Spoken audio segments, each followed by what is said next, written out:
बड़ी सफलता। एआई बताएगा कैंसर के मरीजों को कितना चाहिए रेडिएशन, ऐसे काम करता है ये उपकरण। अब एआई बताएगा कि कैंसर के मरीजों को कितना रेडिएशन चाहिए। केजीएमयू के रेडियोथेरेपी विभाग में तैयार उपकरण को अंतर्राष्ट्रीय पुरस्कार मिला है। कैंसर के मरीजों को रेडिएशन की खुराक देने के लिए केजीएमयू के रेडियोथेरेपी विभाग के डॉक्टरों ने आर्टिफिशियल इंटेलिजेंस पर आधारित विशिष्ट उपकरण बनाने में सफलता हासिल की है। इस उपकरण को अंतर्राष्ट्रीय स्तर पर पुरस्कार मिला है। इस उपकरण से रोगी के शरीर के अन्य हिस्सों को कम से कम प्रभावित करते हुए कैंसर ग्रस्त हिस्से को रेडिएशन की सटीक खुराक दी जाएगी।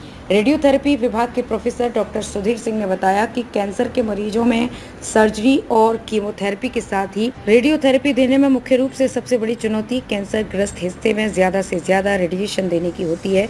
इसमें कैंसर ग्रस्त हिस्से के अलावा शरीर के अन्य भाग को नुकसान पहुंचने की आशंका रहती है। इसे ध्यान में रखते हुए रेडिएशन की सटीक खुराक देने के लिए लगातार नवाचार हो रहे हैं।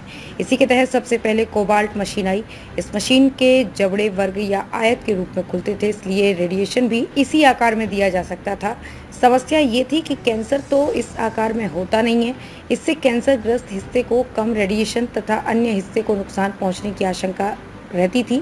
इसे देखते हुए लीनियर एक्सेलरेटर मशीन से रेडिएशन को कैंसर के अनुरूप कर दिया गया, लेकिन इसमें भी ये संकट था कि सांस लेने के दौरान मरीज के विभिन्न अंग हिलते डुलते हैं। इससे रेडियोथेरेपी की सही खुराक देना संभव नहीं हुआ। ऐसे में एआई आधारित रेडिएशन देने पर विचार हुआ।